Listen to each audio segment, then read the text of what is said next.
Dans le discours de la chambre haute, plus exactement Jean 15, Jésus il donne un commandement à ses disciples, aux apôtres devant lui, et pour nous aussi. Il dit « Demeurez en moi, et je vais demeurer en vous, et je vais porter du fruit. » Et bien souvent, les gens croient que ça veut dire d'avoir un culte personnel. Passe du temps avec Jésus, en prière, lisant la parole. C'est ça de demeurer en lui. Je ne crois pas. Même que je crois que notre texte ce matin va répondre à ce questionnement, c'est quoi de demeurer en lui? Si vous voulez bien tourner dans 1 Jean chapitre 4, pour continuer notre étude ce matin. Et oui, je vous invite à tourner parce qu'on va se promener dans 1 Jean.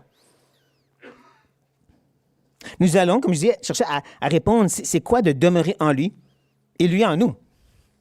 Parce qu'à quelques reprises, Jean va mentionner ceci. Soit qu'il va nous vraiment nous expliquer, c'est quoi? Ça ressemble à quoi? Ça se vit comment? Mais nous, on veut le comprendre dans son contexte. C'est pour ça qu'on lit toujours un peu d'avance. On relit ce qu'on a déjà vu pour pouvoir avancer ensuite à ce qui est après. Mais c'est plus que ça, arrêtez, parce que le verset 11, notre premier verset de notre texte, vous allez voir, c'est la conclusion, l'application, la mise en pratique de la dernière section. C'est pour ça que c'est important de la relire ce matin. Donc, je commence au verset 7. Bien-aimés, aimons-nous les uns les autres, car l'amour est de Dieu. Et quiconque aime est né de Dieu et connaît Dieu. Celui qui n'aime pas n'a pas connu Dieu, car Dieu est amour. L'amour de Dieu a été manifesté envers nous en ce que Dieu a envoyé son Fils unique dans le monde afin que nous vivons par lui. Et cet amour consiste non point à ce que nous avons aimé Dieu, mais ce qu'il nous a aimés et envoyé son Fils comme victime expiatoire pour nos péchés. Bien-aimés, si Dieu nous a ainsi aimés, nous devons aussi nous aimer les uns les autres. Personne n'a jamais vu Dieu. Si nous nous aimons les uns les autres, Dieu demeure en nous et son amour est parfait en nous. Nous connaissons que nous demeurons en lui et qu'il demeure en nous en ce qu'il nous a donné de son esprit. Et nous avons vu et nous attestons que le Père a envoyé le Fils comme sauveur du monde. Celui qui confesse que Jésus est le Fils de Dieu, Dieu demeure en lui et lui en Dieu. Et nous avons connu l'amour que Dieu a pour nous et nous y avons cru. Dieu est amour et celui qui demeure dans l'amour demeure en Dieu et Dieu demeure en lui. Je pense que vous avez vu la répétition de cette expression « demeure en lui et lui en nous ». Encore, dans le discours de la chambre haute, Jésus termine cette section avec une prière qu'on appelle la prière sacerdotale. Vers la fin de cette prière, Jésus est en train de conclure et un peu exprimer c'est quoi exactement qu'il demande au Père. Et il dit ceci.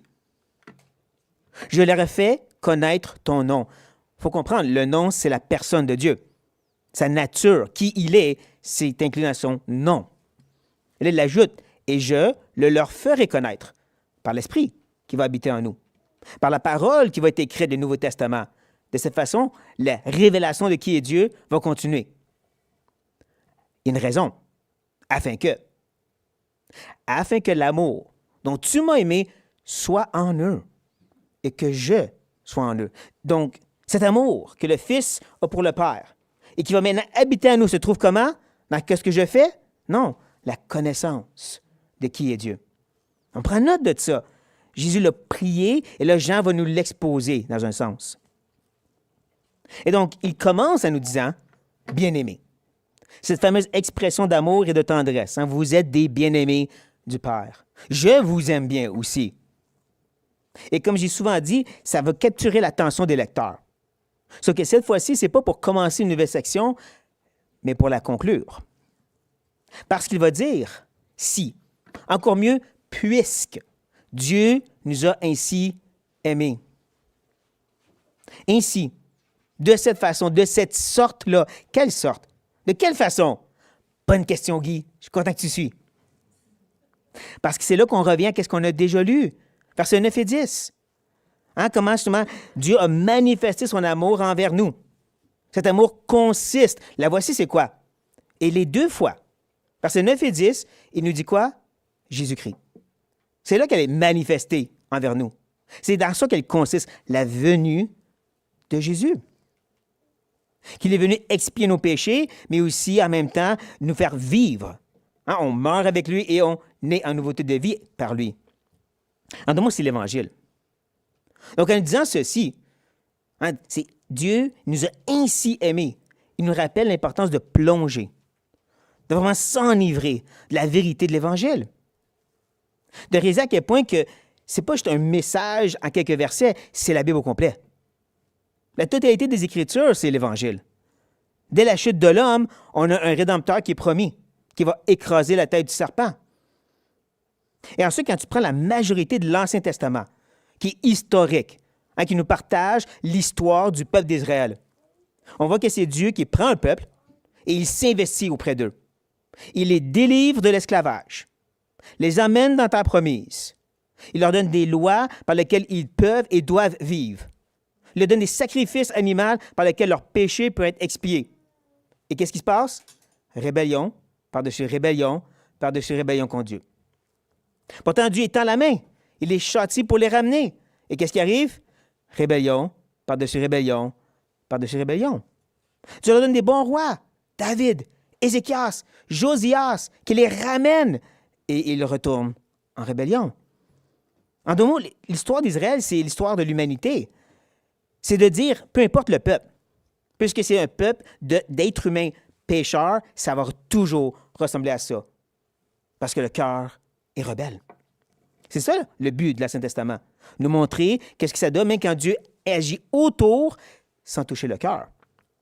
C'est pour ça que la nouvelle alliance arrive, et non seulement Dieu pourvoit le sacrifice parfait, nous lavant de tout péché passé, présent et futur, mais en plus, il nous donne un nouveau cœur maintenant. Un cœur qui veut lui obéir, qui aime sa loi. Et encore plus, c'est là qu'on voit justement l'œuvre du Sauveur. Hein?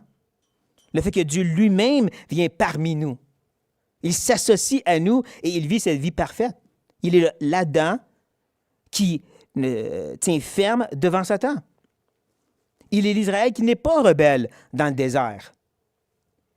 Il est celui qui est associé à nous dans sa vie parfaite, mais qui en même temps, tellement associé à nous, que quand c'est temps du jugement, il prend sur lui-même. Il prend la condamnation qu'on mérite sur lui. Il meurt à notre place. Mais en plus, il ressuscite. Dans ses résurrections où il est justifié, il nous offre sa justification en plus. Comme j'ai dit, toute la Bible témoigne de cette vérité. Jésus, et c'est Abraham qui a quitté sa patrie pour bénir les nations. Il est Isaac qui va sur la montagne, mais lui, il meurt vraiment pour les gens. Il est Joseph, rejeté de ses frères, mais en même temps, ceci a fait en sorte qu'il a pu les racheter. Ou est-ce que Esther, qui vivait dans le château, prête à s'associer à son peuple, et qui a dit, si je péris, je péris. Jésus, étant dans la gloire, c'est associé à nous, sauf la différence, c'est qu'il ne lui dit pas si, mais je vais périr.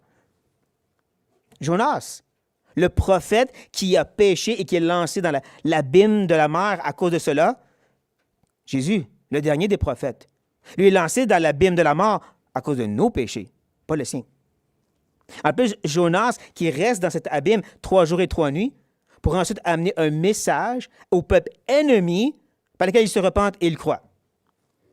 Comme Jésus, 3 jours et 3 nuits dans l'abîme de la mort, pour ensuite amener un message par lequel on s'est repenti et on croit les ennemis que nous étions. Je pourrais continuer, mais à ce point-ci, j'espère que vous êtes déjà en train de vous être saturé de la vérité de l'Évangile. Parce que c'est ça que Jean nous appelle à faire. En comprenant cet amour-là, nous avons une dette à payer. Nous devons aussi nous aimer les uns les autres. Cette dette est rattachée à ce que Dieu a fait pour nous. Pas pour rien que Paul lui-même va dire « Pardonnez-vous les uns les autres comme Dieu vous a pardonné en Jésus-Christ. » Que le Seigneur lui-même enseigne sur le pardon en lien avec le pardon qu'on goûte de Dieu. Tu goûtes ça, tu as une dette envers les autres maintenant. Pas pour rien qu'encore, dans le discours de la chambre haute, Jésus va dire ceci. « C'est ici mon commandement. aimez-vous les uns les autres, comme je vous ai aimé, de la même façon.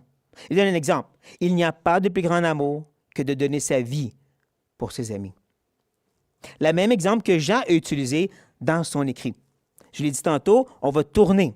Donc, je sais pas, vous êtes réveillés? Vous avez dans 1 Jean présentement, reculez au chapitre 3. 1 Jean, le chapitre 3.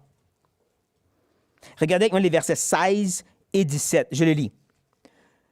Nous avons connu l'amour, en ce qu'il a donné sa vie pour nous. Nous aussi, nous devons donner notre vie pour les frères. Même chose. Et là, il va même expliquer, donner un exemple. Comment je peux donner ma vie pour mon frère? Si quelqu'un possède les biens du monde, si tu es capable, financièrement, physiquement, si tu es capable, et que, voyant son frère dans le besoin, il lui ferme ses entrailles, comment l'amour de Dieu demeure-t-il en lui? On comprend que cette question négative a une tournure positive. En d'autres mots, tu veux montrer l'amour de Dieu, tu vois un besoin, agis, même si ça te coûte quelque chose. Voici un exemple concret de comment on paye cette dette d'amour. C'est cette dette d'amour qui devient le fondement de notre section ce matin et qui ressemble énormément à celle de la dernière fois, un commandement. Aimons-nous les uns les autres. Il revient à la charge sur ça. Et là, il va bâtir une belle tour d'amour avec le reste du texte. Il va immédiatement dire quelque chose comme ceci. Personne n'a jamais vu Dieu. Quoi? Il ne faudrait pas que ça sorte de nulle part. Il nous parle de cette idée qu'on doit s'aimer les uns les autres, puis ensuite, il parle du fait que Dieu est invisible. Pourquoi? J'espère que quand vous lisez votre Bible, et vous arrivez à des phrases comme ceci qui semblent sortir du texte, sortir de ce qu'on lisait, vous vous arrêtez pour vous demander la question. Pourquoi il a dit ça? Pourquoi il me parle du Dieu qui est invisible? C'est si important qu'on va mettre dans notre poche pour tantôt. On va revenir tantôt dans le texte. Mais on va essayer quand même présentement de répondre un peu à la question. Pas avoir une gorgée d'eau.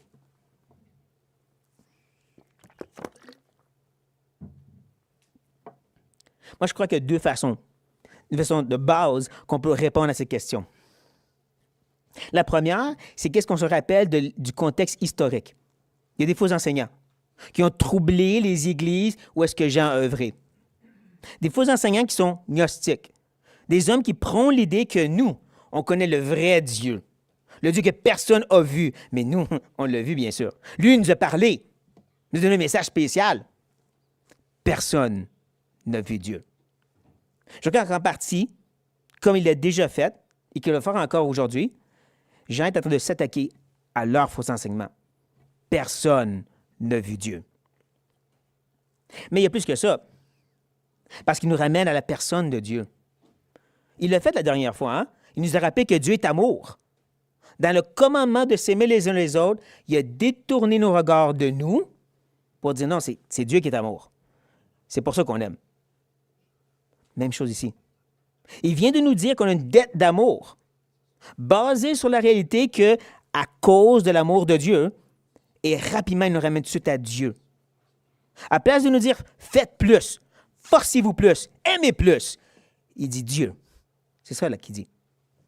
On va voir, il va continuer à bâtir sur la personne de Dieu. Celui qui est 3 fois saint, que nul peut voir et vivre. Et là, il continue. Si. Et cette fois, c'est vraiment un si. Ça devrait arriver. Si nous aimons les uns les autres. Si nous cherchons à accomplir ce commandement, à payer cette dette d'amour, il va y avoir 2 résultats. C'est ce qu'il va dire dans le reste du verset. 2 résultats qui vont découler de cette dette d'amour quand on cherche à la payer. Premier résultat, Dieu demeure en nous. C'est intéressant parce que ce n'est pas la formule au complet. La formule au complet, c'est « nous demeurons en Dieu, Dieu demeure en nous ». Pas complète encore. Quand même, il revient un peu sur cette idée. Dieu demeure en nous. Je vais le mériter? Mes efforts vont l'activer? Non. On l'a vu. Dieu est amour. L'Évangile, c'est que Dieu vient habiter en nous. Donc, 1 plus 1 égale, tu vas aimer. Quand le Dieu d'amour habite en toi, tu vas aimer. Et c'est ça l'idée ici, juste à l'inverse. Si nous aimons les uns les autres, on va avoir plus cette certitude. Donc, Dieu demeure en moi. parce que Dieu d'amour aime à travers moi.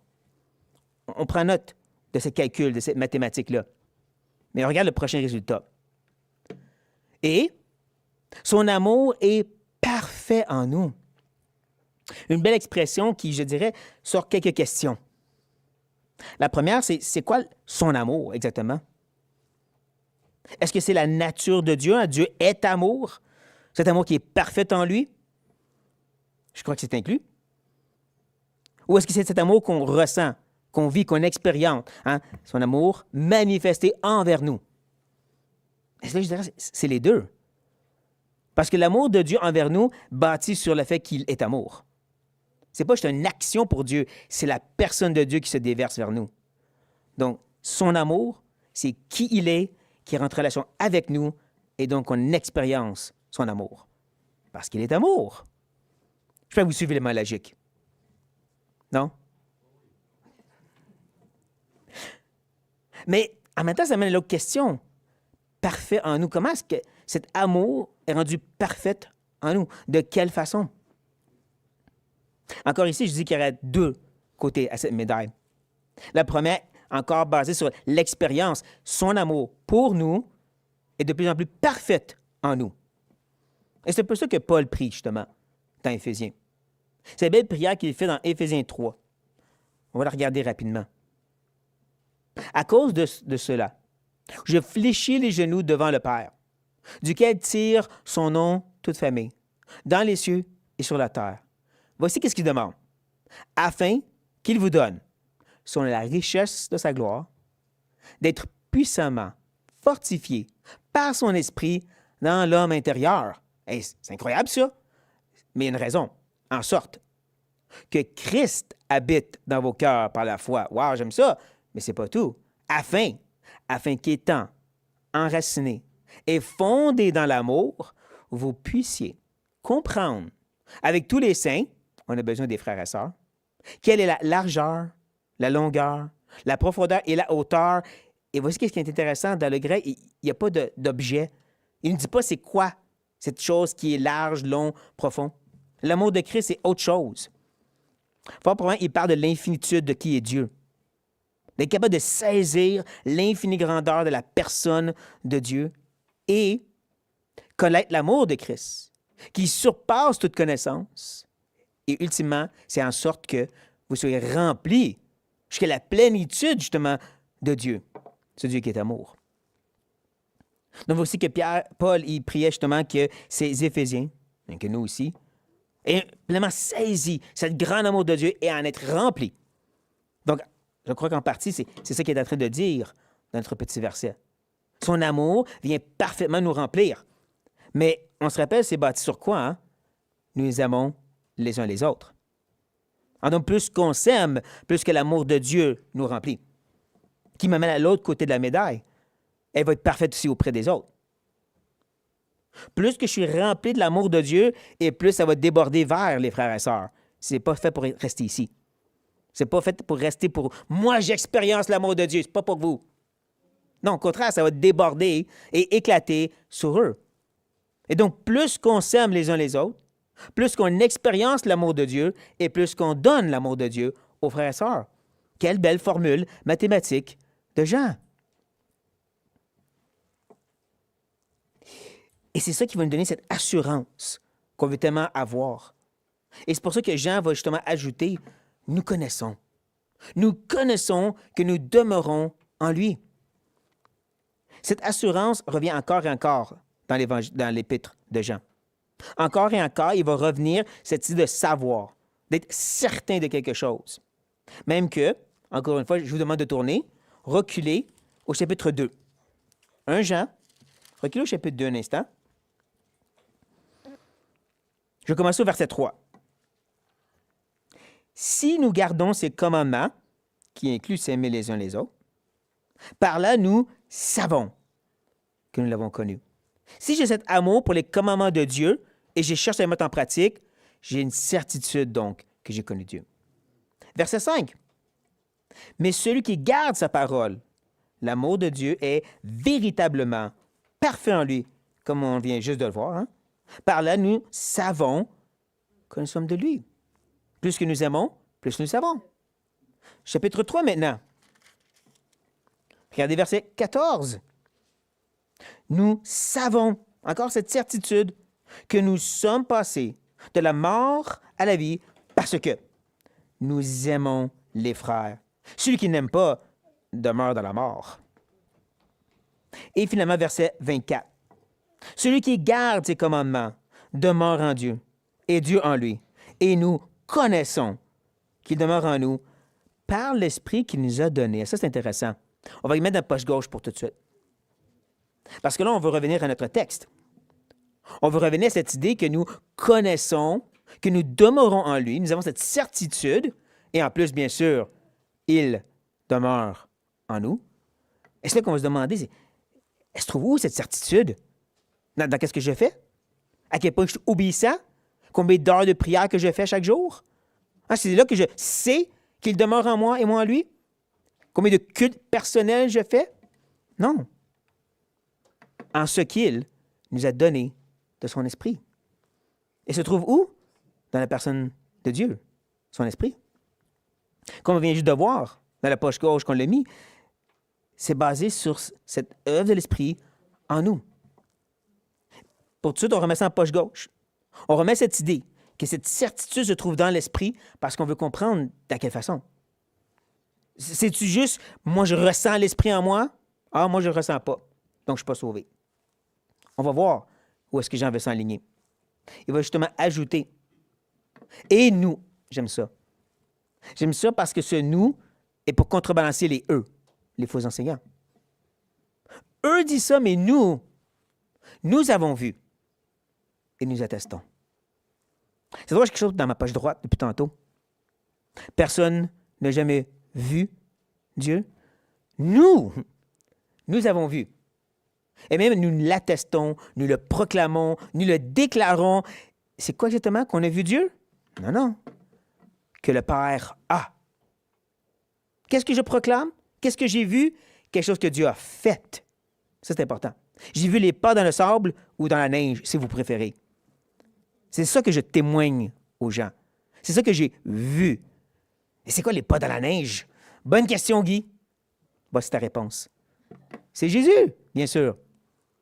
Il a envoyé le Fils, celui qui représente le Père, à l'image, comme Hébreu nous dit, exacte de la personne de Dieu, celui qui manifeste Dieu invisible aux gens. On sait qu'une des missions, Jésus n'avait plus qu'une, était de révéler le Père au monde. Et Jean nous rappelle ceci. Nous, on l'a vu. On l'atteste. Jésus est venu comme ça dit dans Jean, dans l'évangile de Jean. Au début était la parole, et la parole était avec Dieu, et la parole était Dieu. Et dans cette belle section, il termine au verset 18, puis il dit ceci. Personne n'a jamais vu Dieu. Même phrase que tantôt, intéressant. Le Fils unique qui est dans le sein du Père est celui qui l'a fait connaître. C'est comme ça qu'on le voit et qu'on peut l'attester au monde par Jésus. Un petit fait intéressant. Dans le texte original, dans le grec, ce n'est pas le mot Fils qui est là, mais Théos, Dieu. Le Dieu unique qui est dans le sein du Père. Déjà, on voit non seulement que c'est deux personnes, celui qui est dans le sein du Père ne peut pas être le Père, mais en même temps, il est Dieu parce qu'il dit le Théos unique. Donc déjà, on revoit comment que Jésus peut être celui qui présente le Père au monde étant lui-même Dieu. Là, on comprend mieux qu'est-ce que Jean est en train de dire. Surtout quand il ajoute qu'il est venu comme sauveur du monde. Ça nous ramène à l'Évangile, ça. Pourquoi il parle du monde? Je crois qu'encore, c'est une attaque contre les faux enseignants. Parce que pour les gnostiques, le monde, le matériel, le physique, c'est mal. Dieu ne veut rien savoir du matériel, du cosmos, du monde. Dieu ne voudrait pas sauver le monde. Au contraire, leur évangile, c'est qu'en tant qu'être humain, tu dois te libérer du monde pour aller flotter à lui. Mais l'évangile, c'est quoi? Non, Dieu s'incarne comme le monde et vient sauver les gens ici. Je crois que c'est pour ça qu'il parle qu'il est le sauveur du monde. Oui, Dieu s'intéresse à sa création. quelque chose qui serait pour eux folie totale. Mais comme j'ai dit, ceci nous ramène à l'Évangile et nous reconnecte à l'Esprit, dans la poche gauche. Hein, ça nous ramène à cette belle vérité, que c'est qui nous rassure que nous, on demeure en Dieu. Et Dieu demeure en nous. C'est l'œuvre de l'Esprit. Il fait quoi, l'Esprit? Il nous montre la croix. Il nous amène à proclamer l'Évangile. C'est ça l'idée. Donc, où est-ce qu'il y a notre assurance qu'il demeure en nous et nous en lui? Dans l'Évangile. Je trouve que ça nous donne un peu plus la réponse quand Jésus a dit « Demeurez en moi et moi je vais demeurer en vous ». Ce n'est pas ce que tu fais, c'est en quoi tu crois, quoi tu attestes, en quoi tu te confies. Le fait que tu te caches dans l'œuvre parfaite de Jésus, sa vie parfaite, sa mort expiatoire et sa résurrection. Tu demeures là, dans le statut de ton identité en Christ, par lequel tu es aimé du Père, tu restes là, et donc lui demeure en toi aussi. Et là, on le voit ici, parce que c'est ça le témoignage de l'Esprit en nous. Il nous rappelle justement Jésus. C'est là que tu te caches. C'est ça ton espérance. Donc, c'est là que Jean nous enligne.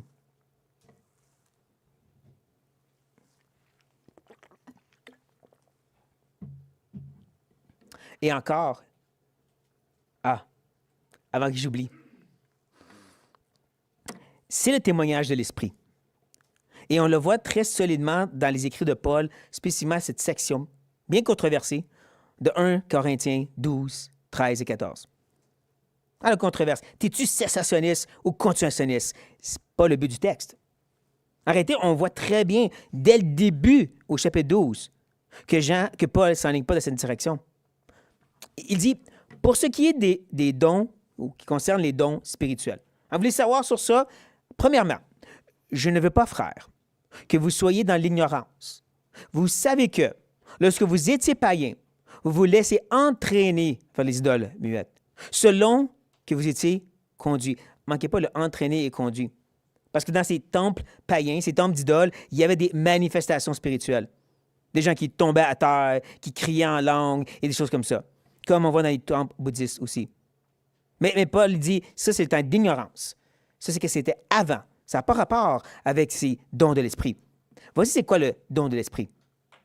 C'est pourquoi je vous déclare que nul, s'il parle par l'Esprit de Dieu, ne dit Jésus est anathème.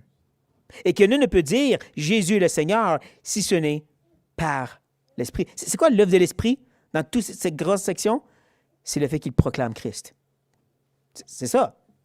Jésus lui-même le dit, encore dans le discours de la chambre haute. Je vais envoyer l'Esprit. Il va faire quoi? Il va parler de moi. Il va pointer vers moi. Il va révéler davantage sur moi. C'est ça son œuvre.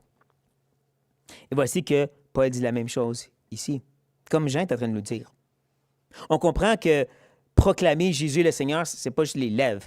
Des athées peuvent dire Jésus est Seigneur en se moquant. C'est du cœur et de la bouche, comme Romains 10 nous dit. On croit du cœur et on proclame de la bouche que Jésus est le Seigneur. Ça, c'est une œuvre de l'Esprit. Donc, encore plus, on voit à quel point que c'est cette œuvre de l'Esprit qui nous rassure. Je suis en lui et lui est en nous. C'est là qu'encore, Paul revient à la charge puis nous dit, Jean, celui qui confessera, un peu comme attester. C'est l'idée de proclamer la même vérité, d'être en accord avec quelque chose d'autre. Ça, le message ici, que Jésus est le Fils de Dieu. Encore, pour les faux enseignants, c'était particulier et bizarre. OK, on va reconnaître que Jésus est un homme parmi nous, mais il ne peut pas être divin, parce que Dieu ne touche pas à la nature, et à la matière et à l'être humain. Un peu comme de nos jours, de dire parmi les témoins de Jéhovah, Jésus est Dieu. Ben non, il est mort à la croix, Dieu ne peut pas mourir, c'est pas Dieu. Leur logique à eux. Ou les musulmanes. Mais non, Dieu n'a pas forniqué avec quelqu'un pour faire un bébé, il n'est pas le Fils de Dieu. Nous confessons, Jésus est le Fils de Dieu. Encore, ça c'est un œuvre de l'Esprit qui enlève les empêchements de nos yeux et qui nous fait professer, confesser, attester, oui, Jésus, c'est le Fils de Dieu, sauveur du monde, le chemin, la vérité, la vie. Nul ne vient au Père que par lui. C'est l'œuvre de l'Esprit, ça. Et encore, c'est ça qui nous rassure. Je suis en lui et lui est en moi. Je professe ce message. Et justement, Dieu demeure en lui et lui en Dieu. C'est ça qui nous rassure. C'est ça qui nous donne cette certitude. C'est se trouve dans ce qu'on confesse, qu'on atteste, ce qu'on a vu et on croit. Et c'est pour ça que Jean va maintenant dire, nous, encore une fois, comparé à eux, nous avons connu l'amour que Dieu a pour nous. Foutaise. C'est ça l'ignostique a dit. Voyons, Dieu aime. Dieu est un esprit parfait. Il n'y a pas d'émotion comme nous. Arrêtez ça, Dieu nous aime. Même chose quand tu regardes toutes les religions animistes, cette idée qu'il y a un Dieu qui aime, ben non, c'est une force. C'est pas une vraie personne.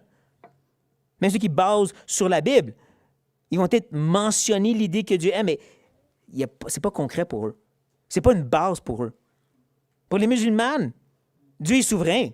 Allah est tout-puissant. Il n'est pas amour.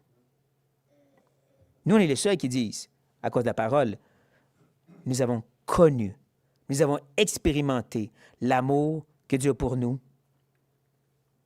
et nous avons cru. On s'y appuie sur ça. Encore, pas j'ai cru dans mes sentiments. Je sens que Dieu m'aime. Non, j'ai cru dans cet amour qui est prouvé par la croix. Ce qui est solide et qui ne bouge pas. Ce qui est établi depuis toute éternité. Et je me confie en ça. C'est là que je crois. Et c'est là qu'il revient avec Dieu est amour. Encore une fois, revenir sur la personne de Dieu. Où est-ce que nous, on l'a vu la dernière fois, la personne de Dieu crée cette formule. Puisque Dieu est amour et que Dieu habite en nous, nous allons aimer.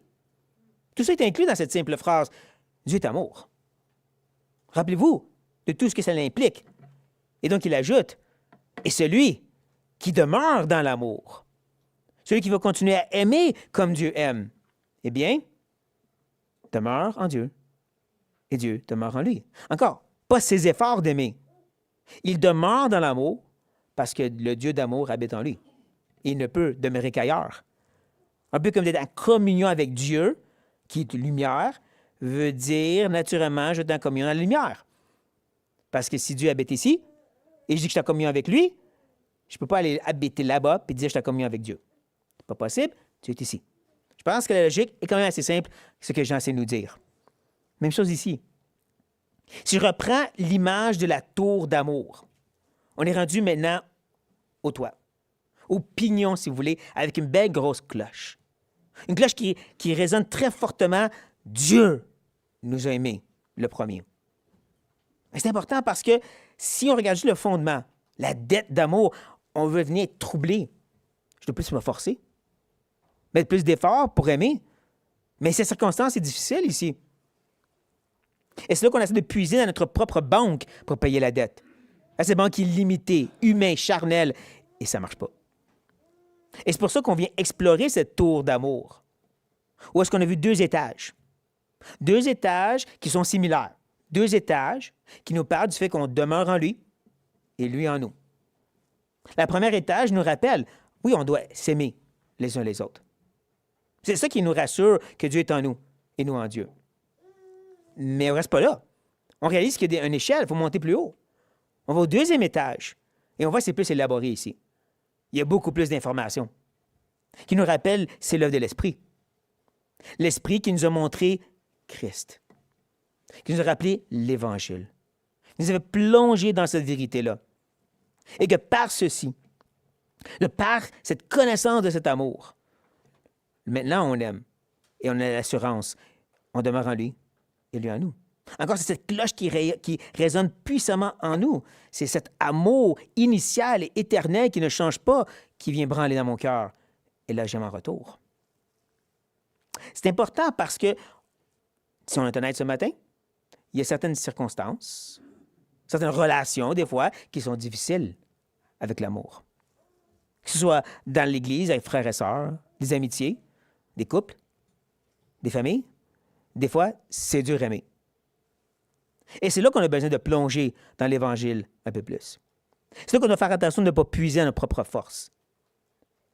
Oui, je comprends, Dieu m'aime, Mais ici, je manque de patience. Ici, je suis un peu irrité. Je t'aime, mais il n'y a pas de mais quand tu es plongé dans l'Évangile. Donc, la suggestion, c'est retourne à l'Évangile. Retourne à la croix. C'est cette croix qui était établie avant le fondement de la terre, qui a résonné jusqu'au moment même qui s'est arrivé et qui continue jusqu'à maintenant. C'est ça qu'on a besoin. Parce que vraiment, d'être enivré de cette vérité nous donne une banque illimitée pour payer cette dette d'amour. Et donc, quand il y a de la difficulté, quand on dit « Oui, je sais, il faut plus que j'aime », reviens à la croix. Retourne au pied de la croix et rappelle-toi de cette vérité. Parce que d'être enivré de ceci, c'est d'être rempli de l'amour de Dieu qui ne va que déborder. Et quand ça ne déborde pas, retourne puiser à cette source de vérité.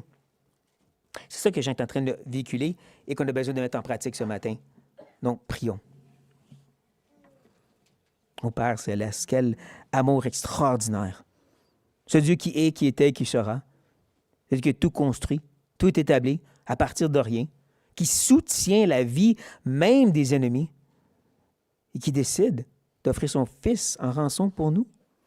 Ce même Dieu qui nous a aimés des ennemis que nous étions, rebelles, méchants, et même en tant que chrétiens. C'est cet amour qu'on veut connaître, qu'on veut puiser, Seigneur. Pas juste un amour qu'on expérience. C'est limité, oh Dieu. Délivre-nous de cette fausse amour qui sent ton amour quand ça va bien puis qui sent plus quand ça va mal.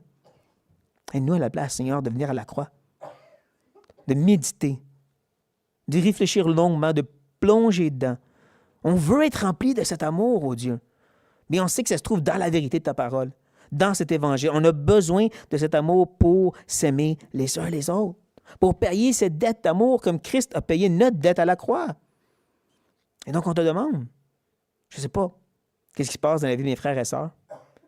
Je ne sais pas s'ils en ont ou ils vont en avoir besoin prochainement de cette sorte d'amour infini, ce compte en banque illimité. Mais je prie, Seigneur, amène-nous à cet océan de ton amour, de plonger dans cet évangile pour vraiment en être transformés. Et aide-nous dans ces moments où c'est dur, qu'on est tanné, d'aller de nouveau se baigner dans cet amour. Ô Éternel, qu'on a besoin. Et on prie ceci au nom de Jésus. Amen.